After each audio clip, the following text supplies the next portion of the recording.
오늘도 여러분의 삶에 할렐루야, 여호와를 찬양하라, 여호와를 찬양하라.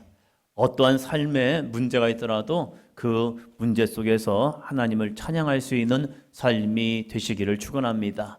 그럴 때에 환난이 변하여 근심이 변하여 아픔이 변하여 주님의 구원을 바라보는 귀한 삶이 될 줄로 믿습니다. 세상 사람들은 문제를 만나면 한탄할 수 있습니다. 신세 타령할 수 있습니다. 그러나 믿음의 사람들은 그때 주님을 붙드는 겁니다. 주여, 내가 할렐루야로 주님을 찾습니다. 주님을 붙듭니다. 주님께서 함께하여 주셔서 오늘 나를 향하여 행하시는 여호와의 구원을 볼 수 있는 저와 여러분이 되시기를 바랍니다. 다시 한번 옆 사람 보시면서요, 할렐루야.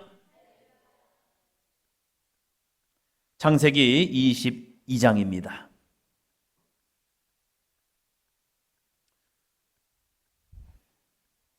함께 옆 사람 바라보시면서 온전한 순종은 하나님을 사랑할 때 가능합니다.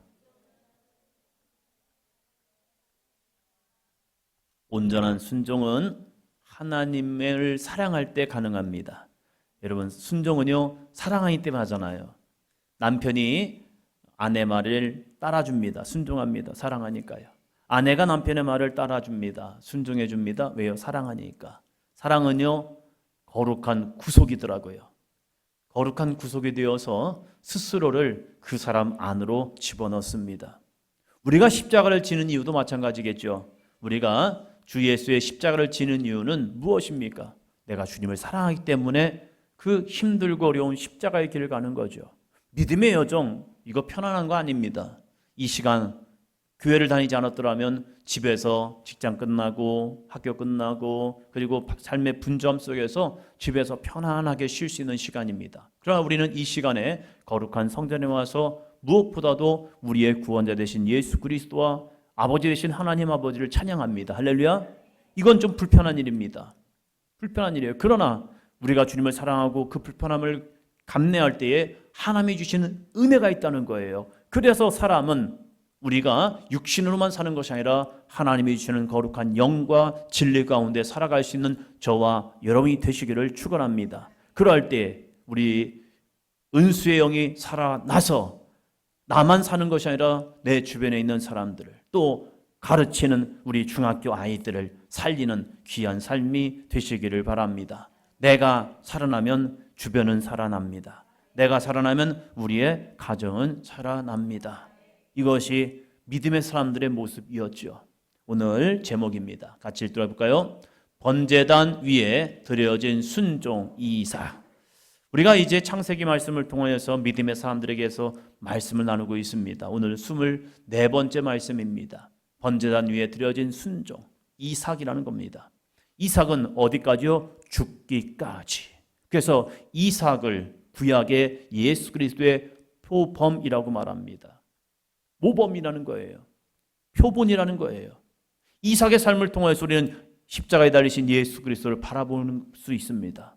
또한 우리들도 이 이삭의 삶을 통하여서 내 생각, 내 방법, 내 뜻이 아니라 하나님이 우리에게 맡겨진 인생이라면 주님의 뜻에 순종하다 보면 내가 힘들고 어렵지만 그 순종을 통해서 하나님이 놀라운 기적의 은혜를 베풀어 주실 줄로 믿습니다. 그래서 우리 모두가 하나님의 말씀 앞에 순종하는 사람, 내가 생각했던 것과 다른 인생의 길이 주어진다 할지라도 그것이 내 한탄이 아니라 원망이 아니라 불평이 아니라 그 속에서 하나님의 거룩한 순종으로 나아갈 때 광야에서도 하나님은 길을 내시고 사막에서도 강을 내십니다. 홍해를 가르시는 하나님, 우리의 인생의 길을 여시는 하나님, 그 속에서 하나님의 거룩한 구원의 능력을 보여주시는 하나님, 그 하나님의 은혜가 임할 줄로 믿습니다. 여러분, 배신당해 본 적 계십니까? 있죠. 삶을 살아다 보면요. 배신이 무엇입니까? 믿음이나 약속에 등을 돌리고 져버리는 것입니다. 약속해 했는데 약속을 철떡같이 했는데 이 사람이 잊어버린 거예요. 이거 배신 때렸네. 앞에서는 잘해줄 것처럼 말하다가 뒤에서는 정반대로 행동하는 것이 있습니다. 앞에서는 칭찬하더니 뒤에서는 남들과 같이 나를 비난하고 있는 겁니다. 이거 참 배신 때린 거죠. 철석같이 믿고 신뢰했는데 거짓과 속임수가 드러날 때 깊은 배신감을 느끼게 됩니다. 사람의 진가를 알려면 평안할 때뿐만 아니라 위기의 순간을 함께 겪다 보면 그 사람의 진가를 압니다. 그래서 군대를 가면요, 전우애라는 게 생깁니다. 힘들게 훈련받고 힘들게 일하다 보면요, 전우애가 생겨요. 직장을 다니다 보면 동료애가 있잖아요. 함께 힘들게 열심히 일하다 보면요, 그 속에서 동료애가 생깁니다. 왜요? 힘들게 애써 서로를 이끌어 주었기 때문입니다. 그리고 헤어지고 나 보면 그 사람의 뒷모습을 보아야 그 사람의 참된 모습을 알 수 있습니다. 있을 때는 같이 좋은 모습인 것 같죠. 그러나 헤어져 보면요, 그 사람이 무슨 말을 하고 다니는지 그 사람은 몰라요. 그러나 들려오는 이야기를 보면요, 아, 그래, 역시 그 사람은 그런 사람이었어 라고 들려지고 있다는 거예요. 세상에는 앞가지가 같은 신실한 사람도 있는 반면에 앞뒤가 완전히 다른 사람도 있기도 합니다. 오늘과 다음 주는 김경희 장로님이 하시고 그 다음 주에 이삭에 대해서 함께 2주간을 통하여서 함께 나누어 보려고 합니다. 이삭. 어쩌면 이삭의 인생을 보면요, 그렇게 큰 대단한 능력이 없습니다. 그러나 이삭은요, 하나를 너무 잘했습니다. 따라합니다. 순종. 거룩한 순종을 통하여서 이삭은요, 아브라함을 통하여서 주신 귀한 복을 야곱에게 이어지는 거룩한 영적인 통로가 되었고, 그래서 이스라엘이 12지파가 되는 놀라운 은혜를 경험하게 됩니다. 중간 다리 역할을 감당했지만 정말로 아름다운 삶을 통하여서 우리가 아브라함을 생각하면요, 이삭의 순종, 이것이 함께 연결됨을 통하여서 아브라함의 신앙이 온전한 신앙이 됩니다. 만약에 이삭이 거기서 뭔가 다른 모습으로 나갔다면요, 아브라함의 신앙은 이 창세기 22장을 통해서 완전해지지 못했을 겁니다. 그러나 아브라함의 신앙이 완전해지기 위해서는요, 그의 아들 이삭의 거룩한 순종의 삶을 통해서 이 아브라함의 믿음이 가장 아름답게 빛나는 장, 그것이 바로 창세기 22장이라는 겁니다. 여러분의 인생이 혼자만으로도 빛날 수 있습니다. 아름다워질 수 있습니다. 그러나 여러분의 자녀들이 아름다운 믿음의 삶을 살고 그 믿음의 길을 갈 때에 거룩한 순종의 삶을 통해서 와우! 저 사람의 인생에, 저 사람의 믿음의 삶이, 저 사람의 신앙의 삶이 이렇게 아름답게 열매 맺는구나. 할렐루야. 여러분은 그것을 놓고 기도하셔야 합니다. 주여, 우리의 자녀들, 그들의 믿음은 그들의 믿음이죠. 아니에요. 나의 믿음이 우리 자녀들을 통하여 아름답게 꽃 피울 수 있다는 거예요. 물론 여러분의 삶을 통해서 아름답게 빛날 수 있습니다. 그러나 이 자녀들의 삶을 통하여 여러분의 신앙의 열매가 아름답게 비춰짐을 통해서 와, 이렇게도 역사하시는구나, 아름답게 역사하시는구나, 이런 열매가 저와 여러분에게 함께 하기를 축원합니다. 이삭은 성경에서 가장 조용한 그리고 아름다운 순종의 삶을 사는 걸로 기록되어 있습니다. 모리아 산에서 번제단에 오를 때 이삭은 아무것도 모르는 어린아이가 아니었습니다. 성경학자들은 17살에서 20대 중반까지 그 나이를 계산하고 있습니다. 확실한 건 없어요. 그러나 이 어머니 사라의 죽음 전과 그리고 이 이삭이 태어나서 어느 정도 장성하여 졌을 때에 아버지가 이 이삭과 함께 번제를 드리면서 나아갑니다. 그의 모습을 보면요, 무거운 장작 더미를 어깨에 메고 그리고 나서 이 모리아산을 올라갈 정도의 그러한 힘이 있는 사람. 그래서 종은 내버려 두고 아들아, 네가 번제를 드릴 이 나무들을 네가 메고 올라가라. 그래서 이 아들이 그 모든 것을 메고 갈 수 있는 그러한 나이 정도, 그러면 17살에서 20대 초반까지 보고 있다는 사실입니다. 이러한 아이가, 이러한 청년이 아버지가 자신을 죽이람에도 불구하고 거기에 한마디 대꾸나 반항이나 몸부림 없이 아버지의 그 모습 속에서 온전히 자신을 내어놓는 이 이삭의 순종의 삶을 통하여서 정말로 나는 어떠한 믿음의 길을 가고 있는가. 조금만 감정이 틀어지면 아우, 신앙생활 못 해먹겠네, 이런 얘기하고요. 조금만 어려우면요, 아, 나 안 해, 이러기도 해요. 그런데 이삭은요, 자신의 목숨까지 아버지가 죽이람에도 불구하고 그 아버지의 이 행위 속에 그는 거룩한 순종의 삶을 통해서, 다시 한번 따라합니다, 번제단 위에 드리는 순종, 기꺼이 자신을 번제단 위에 드리는 거룩한 순종의 삶을 이삭이 살았다는 거예요.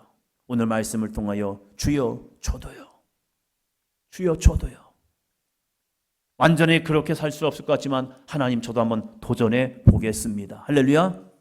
이러한 믿음의 삶이 되시기를 축원합니다. 첫째, 같이 합니다.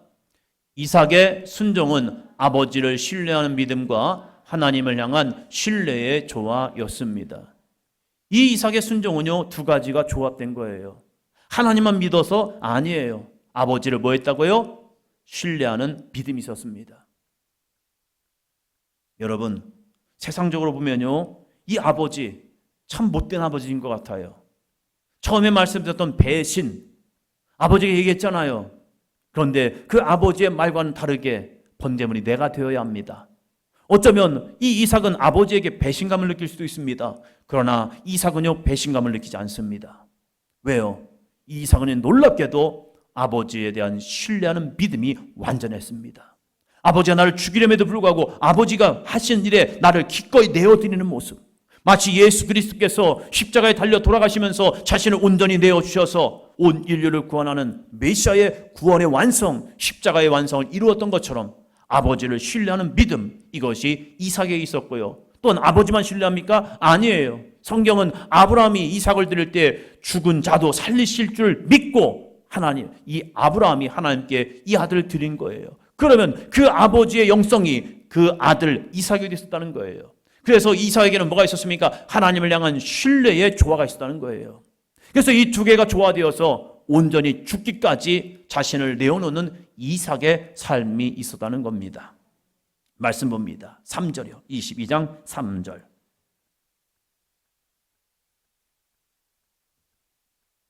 같이 읽습니다.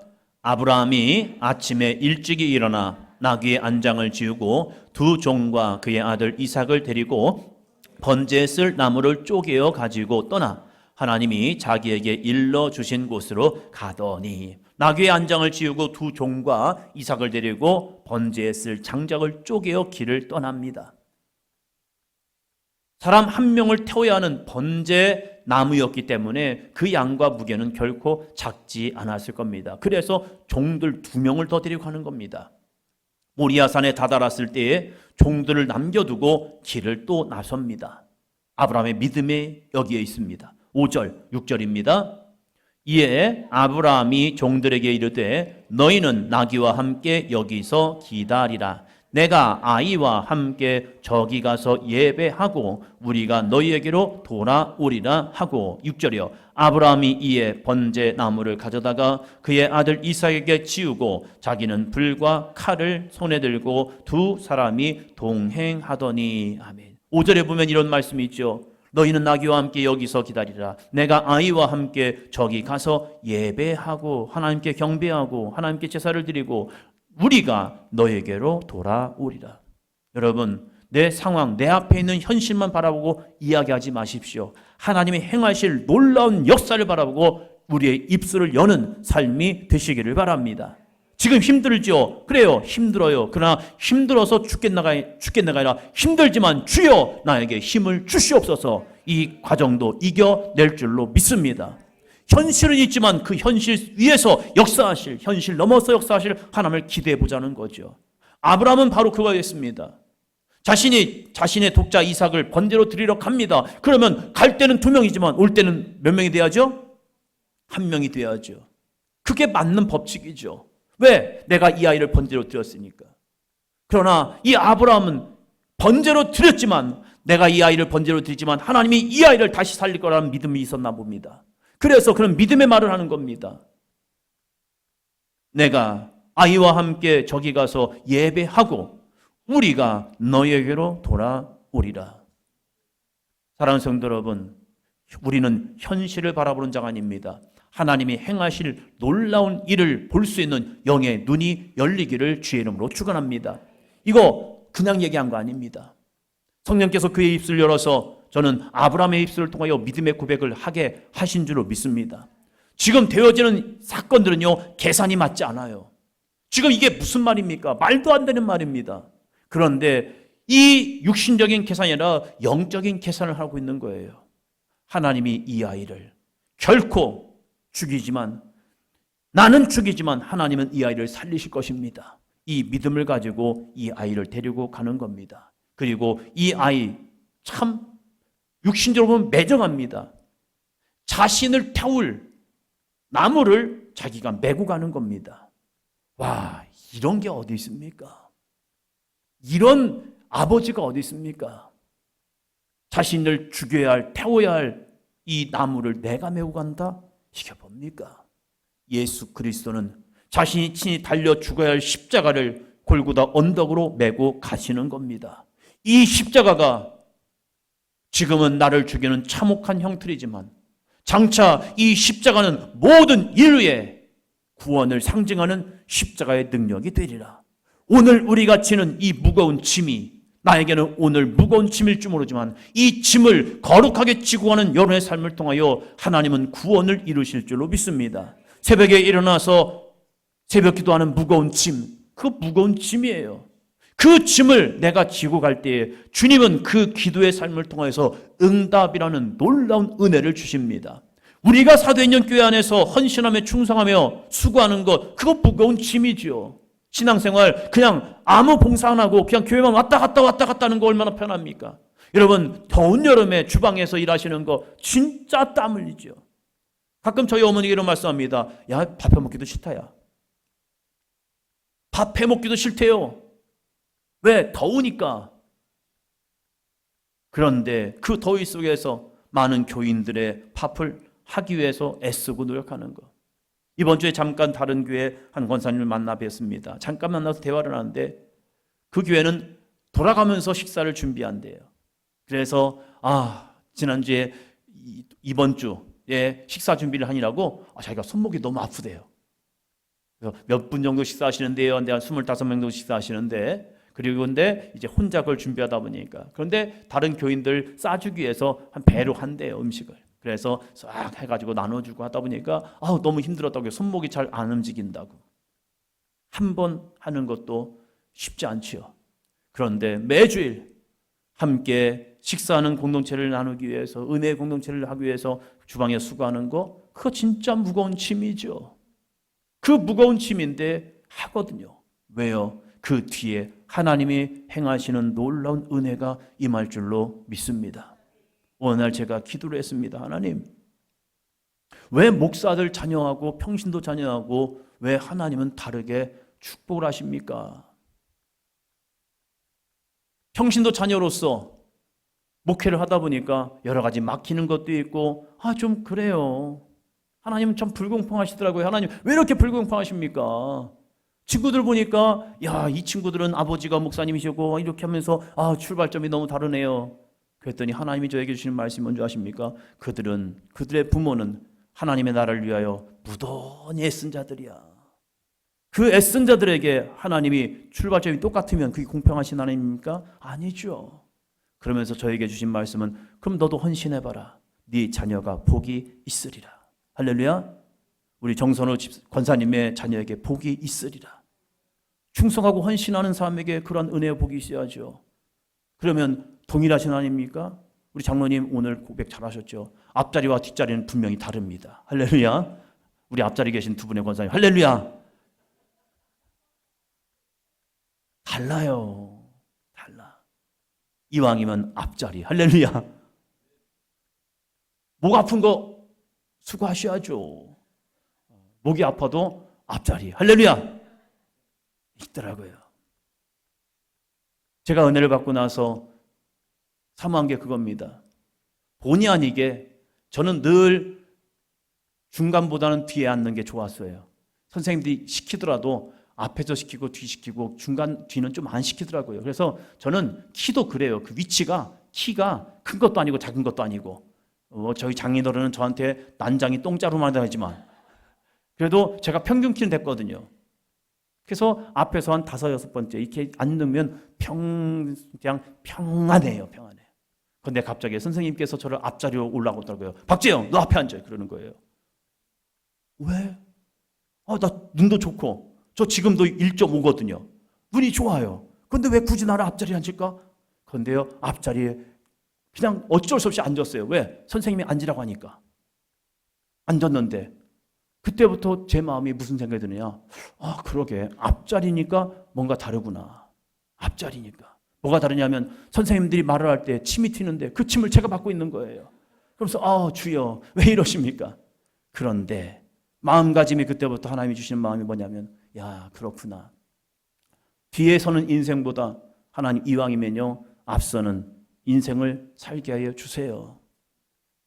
앞서나 뒤서나 인생은 똑같을 것 같은 거예요. 그러나 하나님께서 그 자리를 앉게 하시면서 제 믿음의 자리도 바꾸시더라고요. 그래 학교에서도 앞에 앉는데 그럼 교회에서도 앞에 앉으면 좋겠구나. 하나님 보실 때는 어떠하실까? 동일하실까? 아닙니다. 하나님은 차별하십니다. 하나님은 아브라함의 순종, 이삭의 순종을 통하여서 거룩한 차별을 하십니다. 그래서 그들을 아름다운 복의 통로로 삼아 주셨습니다. 그리고 이제 9절, 10절입니다. 9절, 10절 같이 읽습니다. 하나님이 그에게 일러 주신 곳에 이른지라 이에 아브라함이 그곳에 제단을 쌓고 나무를 버려놓고 그의 아들 이삭을 결박하여 제단 나무 위에 놓고 손을 내밀어 칼을 잡고 그 아들을 잡으려 하니. 여러분 이 아이가 몇 살이라고요? 17살에서 20대 그 나이를 가지고 있습니다. 그런데 아버지가 이렇게 합니다. 그곳에 제단을 쌓는 겁니다. 이 아이들도 도와줬겠죠. 아버지가 하시니까. 그리고 나무를 잘 버려놓고 그의 아들 이삭을 뭐 했다고요? 결박하여라고 말합니다. 결박했답니다. 결박하여 제단 나무 위에 이 아이를 놓는 겁니다. 여러분 결박이란 게 무엇입니까? 꽁꽁 묶어버렸다는 거예요. 자, 그림 하나 봅니다. 네덜란드의 화가이자 판화가인 렘브란트 판 레인이 이삭의 순종이라는 그림을 그렸습니다. 좀 크게 보면 더 멋있습니다. 아브라함이 그의 아들을 이제 칼을 들고 이 아이를 죽이려 합니다. 그런데 이 아이의 얼굴을 가리고 이 아이는 결박된 상태에서 자신의 생명을 내어놓습니다. 이 표현을 그리면서 이 렘브란트는 이삭의 모습을 우리에게 보여주고 있습니다. 이 아이가 늙은 아버지가 자신을 결박하고 자신을 제단 위에 올려놓음에도 불구하고 이 아이는 항변하지 않습니다. 몸부림치지 않습니다. 나를 그냥 그대로 내어놓는 겁니다. 반항할 수 있겠죠. 아버지를 툭 쳐도 아버지는 이 아이를 놓칠 수밖에 없을 거죠. 그런데 이 이삭은 그 아버지가 자신을 향해 칼을 듦에도 불구하고 어떠한 항변이나 몸부림을 치지 않았다는 겁니다. 어떻게 이런 순종이 가능했겠습니까? 같이 한번 읽어볼까요? 이삭은 평생 하나님과 동행하며 말씀에 순종해온 아버지의 신앙 인격을 깊이 신뢰하기 때문입니다. 그리고 아버지가 믿는 그 하나님이라면 내 생명을 맡겨도 결코 헛되지 않음을 믿었기에 때문입니다. 이 이삭이 순종할 수 있었던 것. 내 아버지가 누구와 동행하고 있지? 이 아브라함은 이삭을 바라보면서 늘 이런 얘기를 했을 겁니다. 너는 아버지가 100세 아들이야. 너는 너희 어머니가 90세에 난 아들이야. 성민이 태소식 때문에 가는 겸사 저희 장인어른을 만나 뵈고 장모님을 또 요양원에서 만나 뵀습니다. 이번에도 또 그 말씀하시는 거예요. 아유, 얘를 시집이나 보내고 죽으려나 했는데. 저희 이제 집사람 보고 하는 말이에요. 집사람은 42살에 나셨나? 그래서 이 아이를 시집이나 보내고 죽으려나 했는데 지금도 살아계셔가지고 96세가 되었거든요. 저희 딸이 시집 가는 것도 보실 것 같아요. 그러면서 그 얘기 하시는 거예요. 참 감사하다고. 이렇게 아이들이 군대도 가고 학교도 졸업하고 하면서 이 아이들이 이렇게 성장한 모습까지 보면서 내가 여기까지 이렇게 살 줄은 몰랐는데 하시면서 그 얘기 하시는 거예요. 여러분, 우리의 인생에 하나님과 동행하심, 말씀에 순종해온 아버지의 신앙의 인격을 이 이삭은 그 아버지의 하나님을 믿는 거예요. 아버지를 믿는 것이 아니라 그 아버지 가운데 역사는 하나님. 그래서 이삭이 뭡니까? 결박했다는 거예요. 이 결박이라는 단어를 보니까 아카드라는 단어인데 이것은 자신을 온전히 제물로 내어놓는 자발적 헌신이래요. 아버지가 나를 묶어서 내가 결박당하는 것이 아니라 내가 아버지에게 묶임받는 거예요. 이것을 순종이라는 겁니다. 우리는 어떠한 믿음의 결박을 당하고 있습니까? 위대한 전도자 바울은요, 로마에 가면 자신이 결박되어서 죽을 거랍니다. 그래도 이 바울은요, 기꺼이 나를 거룩한 제물로 하나님 앞에 드려집니다. 그 제물이 되어서 로마에서 내가 죽어질 때 그 거룩한 이 씨앗 하나가 이 로마를 하나님의 나라로 반드시 변화되리라 믿고 나아갑니다. 순종은 이러한 능력이 있습니다. 오늘 저와 여러분의 거룩한 순종이 하나님의 거룩한 영광을 나타낼 수 있는 삶이 되시기를 바랍니다. 아버지가 나를 묻기 때문에 내가 결박당한 것이 아니라 내가 아버지, 그 노인인 아버지에게 내가 결박당해 드리는 겁니다. 그리고 나를 죽이려 할 때에 아멘 순종해 나아갑니다. 예수님은 십자가에서 내려올 수 있는 능력도 있었고 자신을 채찍으로 치는 로마 병사들을 천군 천사를 보내어서 그들을 싹 죽일 수도 있었고 자기를 조롱하는 수많은 백성들 향하여 하늘에서 불이 내어서 그들을 싸그리 태워 죽일 수도 있었을 겁니다. 그러나 예수님께서는 스스로 결박되어져서 그들에게 조롱을 받으시고 매를 맞으시고 십자가를 메고 골고다 언덕에 가셔서 그들이 자신의 손에 양손에 못을 박음에도 불구하고 그 모든 고통을 체휼하셨다는 사실입니다. 왜요? 무엇 때문에요? 우리를 사랑하시고 하나님 아버지를 사랑하셨기 때문입니다.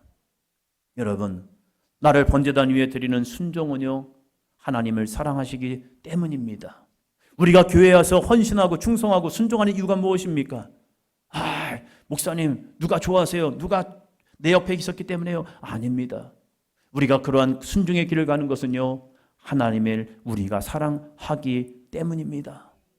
그래서 날마다 우리를 이 이삭처럼 거룩한 번제물로 우리를 스스로 결박되어 주님 앞에 드려지는 아름답고 복된 순종의 삶이 되시기를 축원합니다. 그럴 때 하나님이 어떻게 우리에게 은혜를 주십니까? 18절로 16절부터 18절까지입니다. 이르시되 여호와께서 이르시기를 내가 나를 가르쳐 맹세하노니 내가 이같이 행하여 내 아들 내 독자도 아끼지 아니하였은즉 내가 내게 큰 복을 주고 하늘의 별과 같고 바닷가의 모래와 같게 하리니 내 씨가 내 대적의 성문을 차지하리라.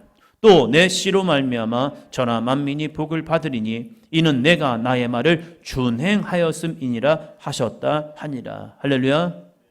따라합니다. 나의 말씀, 하나님의 말씀에 대한 나의 준행이 자녀를 통한 축복의 통로가 됩니다. 할렐루야. 내가 하나님의 말씀을 준행할 때에 그 준행함을 통해서 놀랍게도 내 씨, 내 독자, 내 자녀들, 내 자손들이 하늘의 거룩한 복을 얻는 은혜의 삶이 되고 있다는 거예요. 아브라함의 거룩한 순종, 이삭의 거룩한 번제로 드리는 거룩한 순종이 이 둘로 끝나는 것이 아니라 이들의 자녀들, 이들의 자손들까지, 이들의 씨앗까지도 하나님께서 복을 받는 놀라운 은혜의 삶이 되었다는 사실입니다. 오늘 우리들의 믿음이 살아온 자녀들에게 이러한 믿음으로 증거되기를 주의 이름으로 축원합니다. 여러분의 가는 길 속에서 하나님의 은혜가 함께 하시기를 바랍니다. 아브라함이 이삭을 거룩하게 번제단 위에 드렸던 순종의 모습처럼 또한 이 이삭도 그 아버지가 그 자신을 번제단에 올려드리는 것에 스스로 결박되어 자신이 번제물이 되었던 것처럼 정말 우리들의 삶 속에서도 우리의 자녀들을 기꺼이 하나님 앞에 좀 드려줄 수 있는 믿음의 삶이 되었으면 좋겠어요. 한 친구 목사와 이야기를 하면서 이런 얘기를 하는 거예요. 요즘 신학교에 가는 아이들이 없다고. 요즘 목회자 자녀들도, 장로님 자녀들도, 직분자들, 중직자들 자녀들도 굳이 신학교를 왜 보내? 그래서 신학교들이 지금요 벼고 있어요. 계속. 한국교회가 어떻게 될까? 한국교회 미래를 지금 걱정하고 있고요. 한국교회의 모습을 보면서 이제 미국교회의 모습을 보면서 우리들도 이렇게 되는 것이 아닐까? 이렇게 지금 바라보기는 현실이 돼버린 거예요. 왜요? 힘든 길에, 헌신의 길에, 주님의 기뻐하시는 그 믿음의 길에 됐어요. 네가 왜 굳이 가려고 그러니? 이러고 있는 거예요. 저는 바라고 원하는 것은 저희 자녀들도 마찬가지고 여러분의 자녀들도 남들이 가는 길이라면 안 갈 수도 있어요. 그러나 남들이 피할 수 있는 길이라면, 굳이 안 가려는 길이라면 주님이 나에게 거룩한 소명을 주시고 기꺼이 번제단 위에 드려진 순종의 이삭처럼 우리들의 자녀들이 주님의 영광을 위해서 일평생 살아갈 수 있다면 아멘. 주여 이 아이를 써주세요. 이 아이를 써주세요. 주님이 이 아이를 주님께서 써주세요. 왜요? 하나님이 기뻐하시는 믿음의 길이기 때문입니다. 지금은 많은 사람들이 가지 않는 그 길이기 때문에 누군가는 가야 한다면 주여 내 자녀들 써주시면 고맙겠습니다. 주님. 기꺼이. 왜요? 그 길에 거룩한 생명이 있고 은혜가 있고 영혼에 대한 애정을 통하여서 이 땅을 구원하는 복음의 통로가 되기 때문입니다. 따라합니다. 번제단 위에 드려진 순종 기도합니다.